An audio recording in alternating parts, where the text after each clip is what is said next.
You know what's a lot more fun than thinking about how to best pay off student loans? Thinking about how rich you're going to be one day in spite of your student loans. That's why we started the Financially Free Era podcast. Financially Free Era, if you search that term on any podcast platform, you're going to find it. It's hosted by my colleague Megan McGuire over at SLP Wealth. And this podcast is where we dive deep into all the things you want to know about how to be wealthy one day. How do you best maximize tax loopholes and write-offs? How do you best invest money? How do you make smart money moves in spite of even a very large six-figure student loan balance that are going to get you where you want to be much sooner?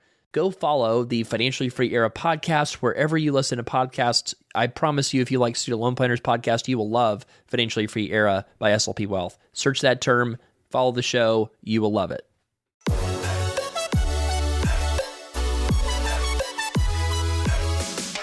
Welcome to another episode of the Student Loan Planner podcast. My name is Lauren Williams, and you might not have heard my voice in a while.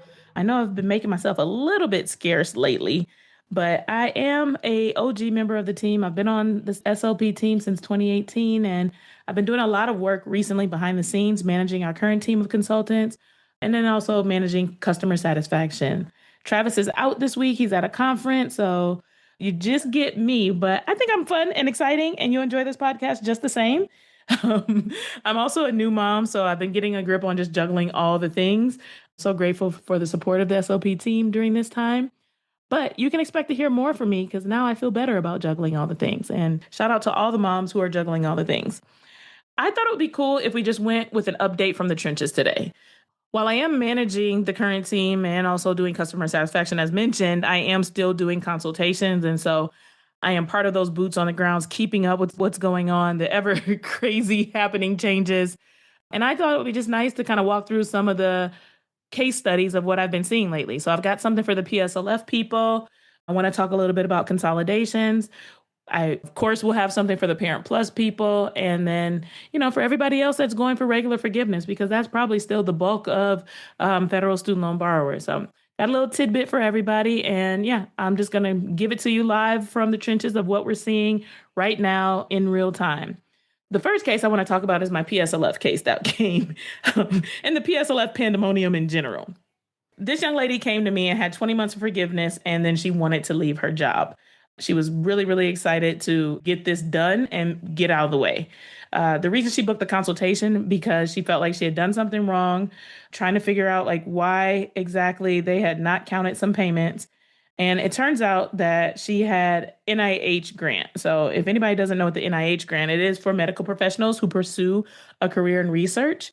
And what happens is you can apply every 2 years, and then they give you a grant of $12,500 per quarter. The cool thing about it is that federal tax are covered, but state tax are not. So it depends on where you live, whether you have state tax. And you can keep reapplying for that. And some people use that just to get their loan balance to zero. This particular young lady was not using it to get her loan balance to zero. She was just taking advantage of it to use paid ahead status, which a lot of people don't know what that is or how it works from a PSLF standpoint. Paid ahead generally used to be a bad thing. And then they made up a rule fairly recently saying hey, you can pay ahead and we're not going to penalize you for that. You can pay ahead up until the IDR recertification date. So let me give you an example. If you recertified your IDR and your monthly payment was, let's say, $100, and then you paid $1,200 at one time, well, that would count as 12 separate monthly payments for the year. So you wouldn't need to make another payment for the next 12 months. But if you need to recertify your income, 6 months from now, as an example, and you paid that same $1,200, you just would have overpaid too much. It wouldn't still go ahead for 12 months.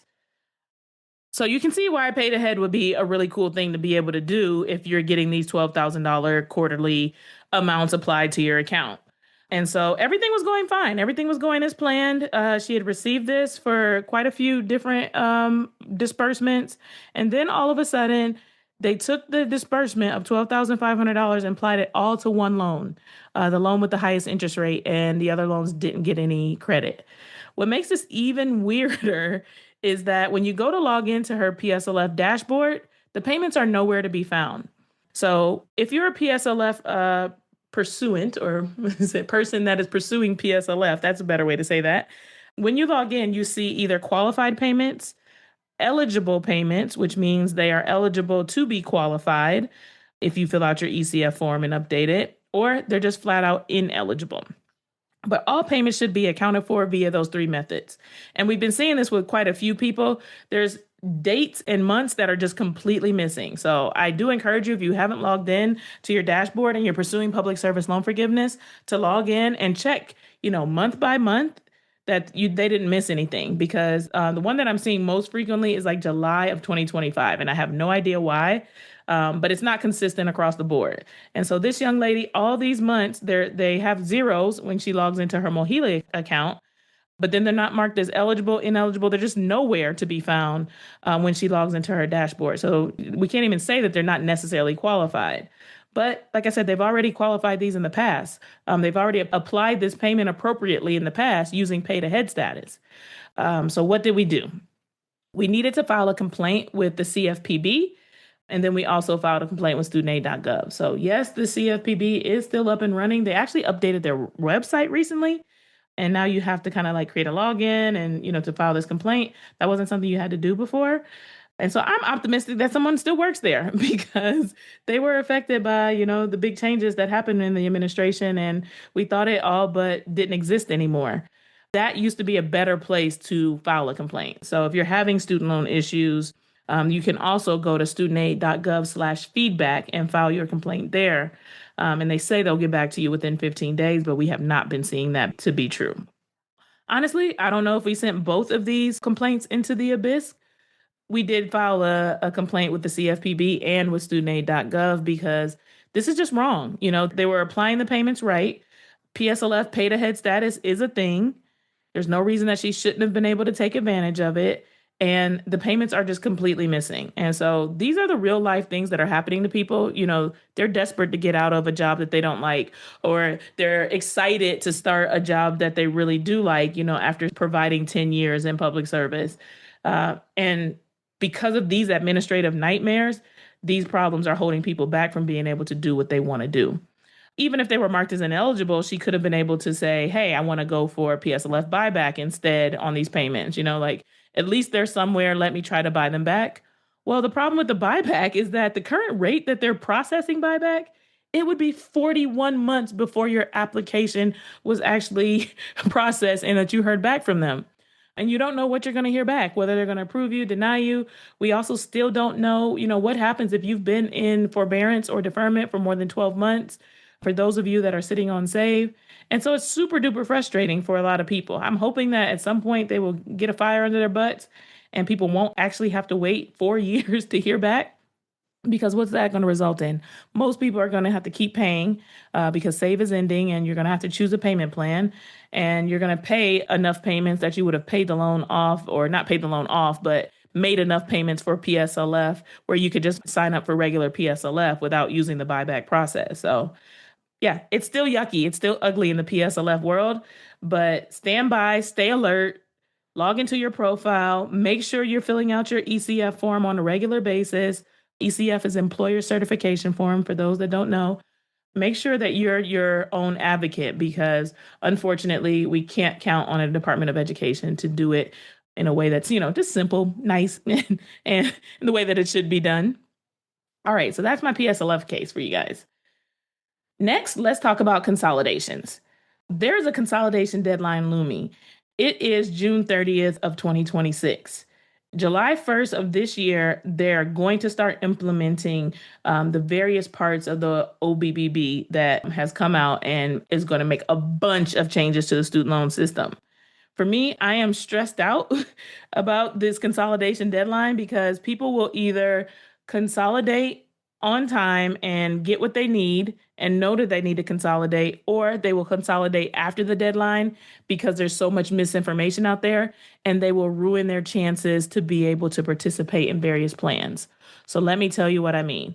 If you consolidate, anybody, after June 30th, or if your consolidation is not complete, let me be very clear, by June 30th, then you will be subject to the new rules because your loan is going to be dispersed after June 30th or July 1st or later. And then you will be subject to the OBB rules, which basically means for those who have regular student loans, the WRAP plan or the standard tier plan. And for those who have Parent Plus loans, just the standard tier plan. And it's really, really crazy to think of that, but that is the way that it's going to be. And so why am I afraid? Let's say, as an example, that you're eligible for new IBR. New IBR is a 20-year plan that almost always is the best income-driven repayment option. It offers 10% of discretionary income on a monthly basis. And like I said, a 20-year term, whereas the old IBR is 25 years and the WRAP plan is 30 years long. So you would literally be adding 10 years if you only had the WRAP plan available to you. You borrowed exclusively after July 1st of 2014, you're eligible for new IBR. And then for some reason, you decide to consolidate your loans and it disperses after July 1st of 2026. Instead, where are you going? To the WRAP plan, which now added 10 years of payments before you will be eligible for forgiveness. The whole point of getting on these income-driven repayment plans is to go for forgiveness after the time frame. Why would I want to pay for 10 years more if I don't have to? Almost never mathematically does it make sense to do something like that. I say almost because there's those few rare cases. But yeah, that wouldn't work. That wouldn't be good. And that's going to happen to somebody. I'm going to have to deliver the news in a consultation that you lost something amazing by doing a consolidation after that date if rules don't change. That's thing number one. You have to know whether or not you need to consolidate. It may be completely unnecessary at all, and you may still be fine. But if you do need to consolidate, it needs to be done before June 30th of 2026. The other people this has significant implications for, I'd say even more significant implications, is Parent Plus borrowers. So Parent Plus borrowers must consolidate in order to get access to the IDR plans, which there's currently only, I'm going to say there's 1.5. So if you have Parent Plus loans right now, you need to consolidate your loans, make one payment on the ICR, income contingent repayment plan, and then you can move to the IBR, income-based repayment plan, going forward. Why is this important?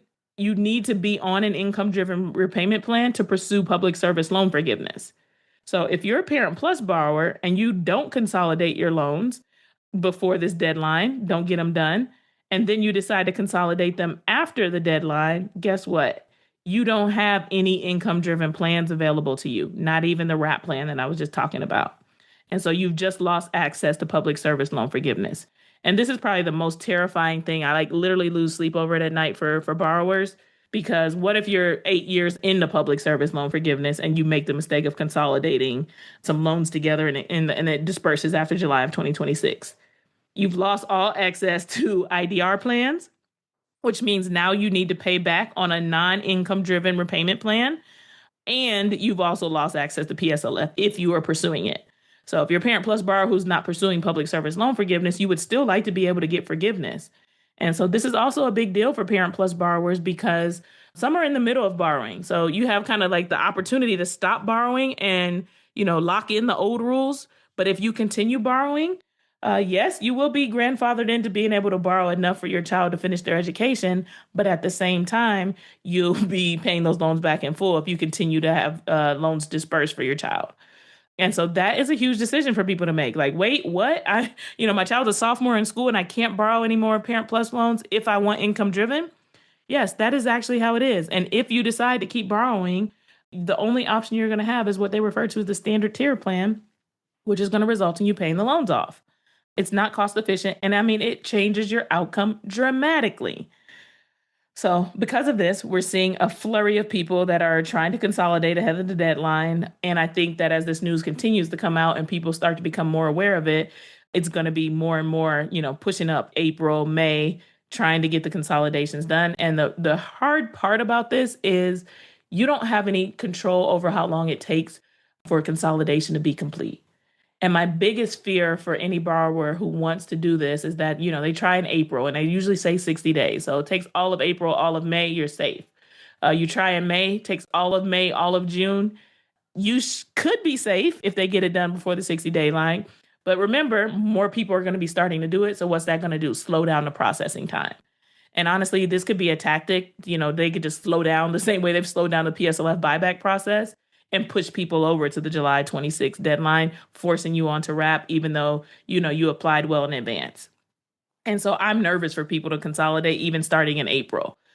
Can you do it? Yes, but I'm going to explain the risk to you so that you understand, the different options available based on your particular situation. And then last but not least, as I'm going through this consolidation piece of the puzzle, the other group that could benefit almost surely from consolidating before this June 30th deadline are borrowers with HPSL loans. Those are loans that many physicians or dentists have. They're serviced by ECSI. So if that's your loan servicer and you have a 5% interest rate, it's pretty much a shoe-in that you have these HPSL loans and you're paying them outside of the federal system separately. You don't realize sometimes that they are eligible to be consolidated into the federal system and then in turn become eligible for IDR forgiveness and or public service loan forgiveness, which is a big deal because otherwise you just pay that one loan off and you have two different student loan payments every month. The other piece about HPSL loans is that it, just simplifies life in general because now you don't have to pay two different places and they're all at one servicer. So if you think you have a HPSL loan, you might want to look at doing a consolidation before the June 30th deadline. On to my long-term forgiveness, folks. How's it going for you? I know it's frustrating. There's still no tracker. There is no dashboard. We don't see any signs that there will be a dashboard anytime soon. I'm crossing my fingers and my toes that it will show up at some point. How can they not let people know when forgiveness is coming? How do you just have to guess or, wait for them to tell you like, okay, we feel like you've received forgiveness?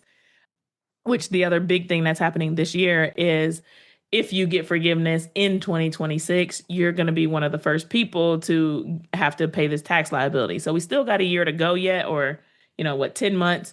People will get notice that their loans are forgiven this year, but they'll get that 1099 in the mail in 2027, which will affect their 2026 taxes. But we're going to see for the first time ever this tax bomb that we always refer to actually being implemented. So you want to stay alert if you have a really long history of repayment and you think you're close to your 20 or 25 years, watching the news, understanding what's happening from a tax perspective there.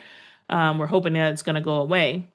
But a lot of you are, like I said, not anywhere close to that forgiveness. We're a ways off. The first set of people were supposed to get forgiveness, I think, in 2034, before all the different waivers that President Biden put into place, which kind of hit the fast forward button for some people.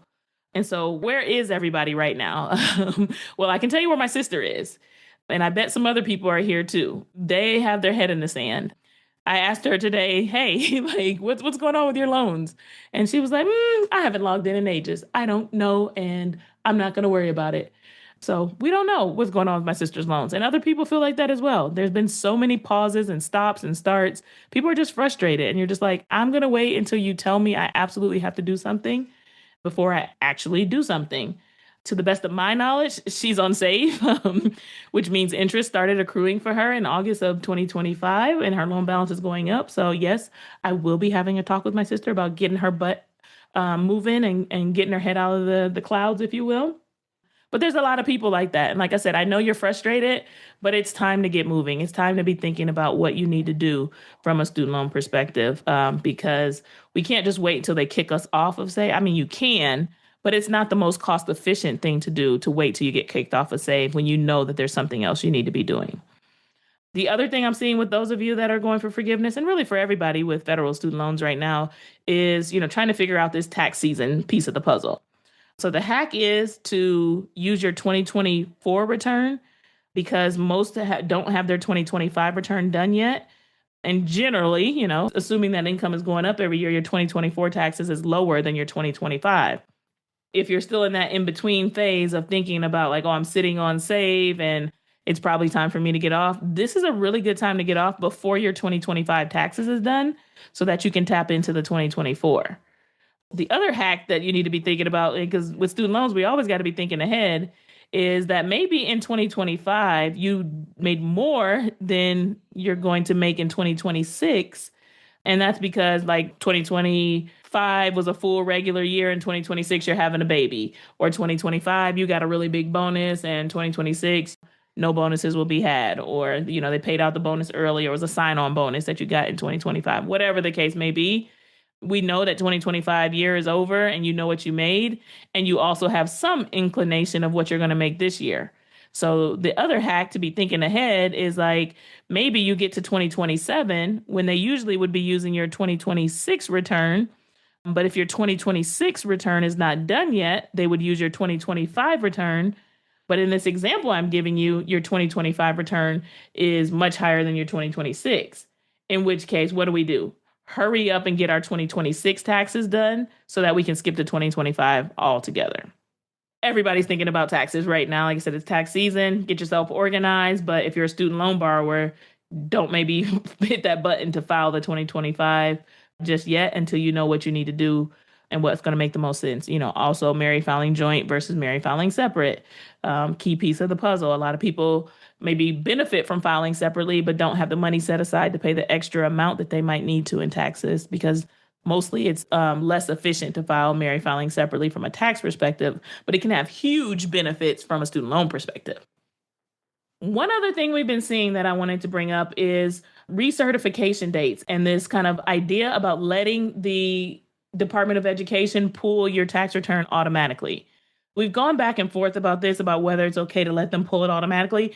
And it seems, like I said, they're kind of waking up over there. The sleeping bears are, done hibernating and coming alive.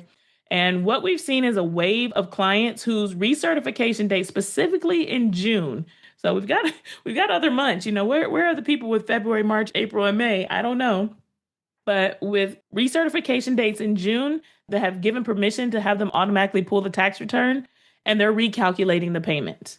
What we have not been able to tell yet is whether they're just recalculating the payment really early and it's not going to take to effect until June, or if they're recalculating the payment unnecessarily and changing it over automatically for people. So you definitely want to log into your account, see what's going on, be checking your emails. Of course, as we get data points from clients, we will be telling you all. But this has been a little bit concerning because, like I said, it's usually 90 days before, which were more than 90 days before June. And so we're like, why are they doing this? And then, like I said, we haven't seen any other months. So like, what about the people who need to recertify in May? Why have they not been notified? Or, it's just weird that the data set that we have, everybody was a recertification date in June. So, stranger things we've seen with the Department of Education, but this is why we got to stay tuned and make sure that we're ready to advocate on our own behalves. Frequently, when I get someone who's going for long-term forgiveness, they get on the call and they're super frustrated about just, the overall system. I had someone recently who was just telling me like, I'm here because I feel like I've messed everything up. I feel like you're going to tell me that there's not really a light at the end of this tunnel. And all I can do is the best I can do to just like kind of stay afloat going forward because I've messed everything up so bad. And I, started to listen and walk through the file and everything with this client. And there's not really a mess up per se. It's just that there's a lot of misinformation lately. So one piece of the puzzle is people think that they messed up by not recertifying their income. This client was super frantic because they're like, I haven't given my income in years and I kind of feel weird about it. And I think I've done something wrong and I don't want to be cheating and I feel like I'm getting in trouble. They were on Pay As You Earn. Some people have had to recertify their income on Pay As You Earn. And then there's others who have not had to recertify their income on Pay As You Earn because of all this crazy stuff going on. It's just the luck of the draw. And so nobody had reached out to them. They were still on a $0 payment on Pay As You Earn because their income had not been updated. And their recertification date was coming up in August. So they get to keep that $0 payment all the way till August. And they were reaching out because they were like, I feel like I need to recertify my income, but I'm also scared of what the payment's going to be. And so I'm so glad that person reached out because, if they had recertified their income just because they were afraid, what would that resulted in? A much higher payment right now when they could have kept this $0 payment all the way till August. And we know as people who are going for long-term forgiveness, our goal is to pay as little as humanly possible toward these loans so that we can get the maximum amount forgiven so that we're only paying a percentage of what we borrowed. Probably what we feel like our actual education was worth when it comes out, comes out in the wash all in the end. And so don't feel stuck. Don't be afraid to reach out and ask someone a question, even if it's not us.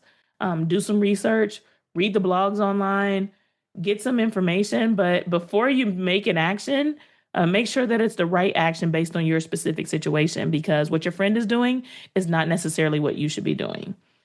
And signing up for an income-driven repayment plan, if you're one of the people who's been stuck on Save, or just like I said, haven't had to recertify in a while, a lot of people are just nervous about how to do it.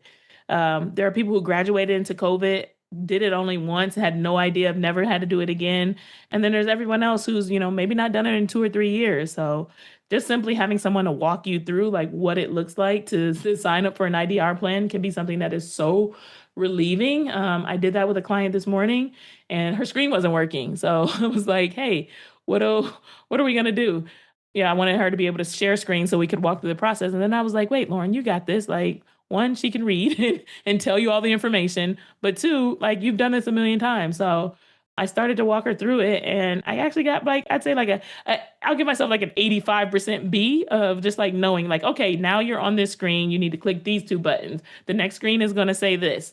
And then the next screen is going to say this. So I have it pretty much memorized, the signing up for an income-driven repayment plan process. But for a lot of people, they're just like, I don't want to log in. I don't want to do this. I don't want to do it by myself because I just don't trust the government. I don't trust myself. I think I'm going to make a mistake. And we are here for those people, each and every one of you, because, yeah, this is stressful. It shouldn't be, but sometimes it is very stressful. So my summary for those of you that are going for long-term forgiveness is keep going. If you're on Save, get off so you can keep going. Start earning credit toward forgiveness because otherwise you add those payments on the back end. So right now you're not making payments, but what's going to happen, that's prolonging your time until forgiveness in the future. And what's going to happen in the future? You're going to make more money. So you're going to have a higher payment on the back end than you would if you just got going right now. Don't stress, pull your head out of the sand, talk to someone, and take action. All right, last but not least, my Parent Plus borrowers. I did already give you guys a little bit of a shout out in the consolidation area, but I want to circle back to you all because what I've been seeing the most as far as my Parent Plus borrowers is people who are just shocked and even a little bit skeptical about the double consolidation and not having to do it. So yes, the double consolidation was a real thing. It was awesome. And we recommended it tons and tons and tons. However, the current rules do not require that people do a double consolidation. What do you need to do instead? You do one consolidation, you make one payment on income contingent repayment, and then you can immediately be eligible for IBR. So this makes it a lot easier for you. And it's really scary to have to do a double consolidation right now with those deadlines that I just told you all about. Imagine if you consolidate it, we're, end of February, beginning of March-ish. So all of March, all of April to get the first consolidation done, then all of May, all of June to get the second one done. This is actually a really good thing that you don't have to do a double consolidation. And most people's loans should have been disbursed if you're in the middle of borrowing for your children. So usually it's like the end of January that last semester disperses. And so you should be able to get that last round of loans in before the deadline. And like I said, be doing the consolidation right now so that you can get that done and out of the way and know that you're well ahead of the June 30th deadline. Remember, it is highly likely that you won't want to borrow going forward. Everybody's situation is different. Yes, you can continue to borrow going forward, but it's likely that you won't want to borrow going forward because you will lose access to income-driven repayment plans. And so I want to give you the real life situation and why I really I just want to punch somebody who created these rules. Because this is, like I said, this is people's real lives. Each and every one of you is important. Each and every one of you has a unique experience. And we're all trying to make the best financial decisions in a really crazy time. Let me give you an example. This gentleman had 4 Parent Plus loans that were unconsolidated. And then he had $300,000 that had been previously consolidated using the whole double consolidation process. And that $300,000 of debt had 63 PSLF payments. So the 4 unconsolidated loans didn't have any PSLF credit. They're just finishing up now and, haven't earned anything yet. And then there's these 63 payments for the big loan. They want to continue pursuing public service loan forgiveness, but also he really wanted to retire ASAP. And when I say ASAP, he had an actual June 2028, I want to be retired. The problem is, even with the 63 payments, the math didn't math for him to be done by that time. So now he's thinking about hey, do I want to, postpone my retirement date so that I can get this PSLF forgiveness and get these loans off my back and have a more tranquil retirement. But that means, like I said, I had this date in mind and I need to change my mindset to be able to do that. Or if he consolidated all 4 of those Parent Plus loans that were unconsolidated with this loan, he could have taken advantage of weighted average, which would have brought his loans down to 52 payments, setting them back even more and adding more on to retirement. That's a hard decision to make. I've worked my whole life. I'm ready to retire. I have given a lot. I've borrowed on, behalf of my children to make sure that they were taken care of and made that sacrifice. And now I'm being asked to, 1, postpone my retirement a certain amount, and then 2, because of this other set of debt, postpone it even further into the future. For some people, the answer is no, I just don't want to do that. I've earned this. I'm done. And so what would be the alternative for this gentleman is to go for regular long-term forgiveness. And so, like I said, 63 payments for PSLF, 63 payments also for long-term forgiveness and in his particular situation. And so do you want to go, for 300 payments? Do you want to go for 360 payments? What does that look like for you to have these loans hanging over your head kind of for the rest of your life and all through your retirement? And then also his spouse was not ready to retire yet. So you would need to do marry filing separately in retirement because we don't want the spouse's income taken into consideration. We want a nice low payment, to reflect his retirement income and, to allow him to be able to enjoy. So we got to make real life decisions. We got to think about what is right and wrong because, there was a very clear mathematical, public service loan forgiveness is the best thing to do.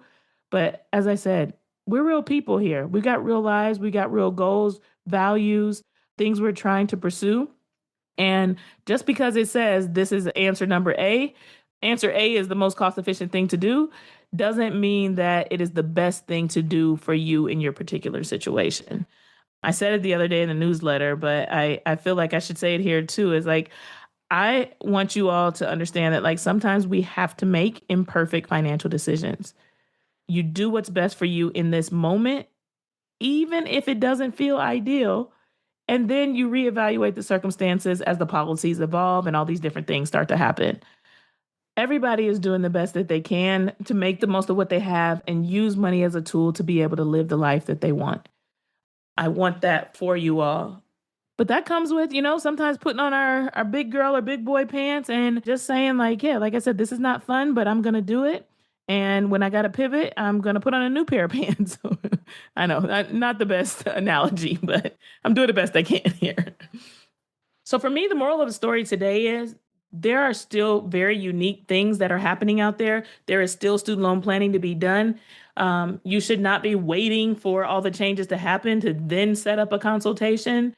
You should be booking to figure out what's right based on your particular situation. And if you've been there, done that with us before, I think probably, I don't know, I'd say if I had to guess 20 or 30% of our volume right now is follow-up consults because people are wanting to check in just to make sure that they're still on the best path based on all these changes. So don't be afraid to invest in yourself yet again, just to know hey, yep, you're still doing the right thing and have that peace of mind because sometimes that in and of itself has value. It's called financial planning with the ING because it is ongoing. And I just want you guys to know that we are here to support you as all this crazy stuff happens along the way. As I said, you'll be hearing and seeing more of me. When I say seeing, if you're watching from YouTube or you are a YouTube follower, you will be seeing some videos there as well. Like I said, I'm back in the saddle and I'm excited to be able to help you. That's all I got for you today. Looking forward to seeing you soon.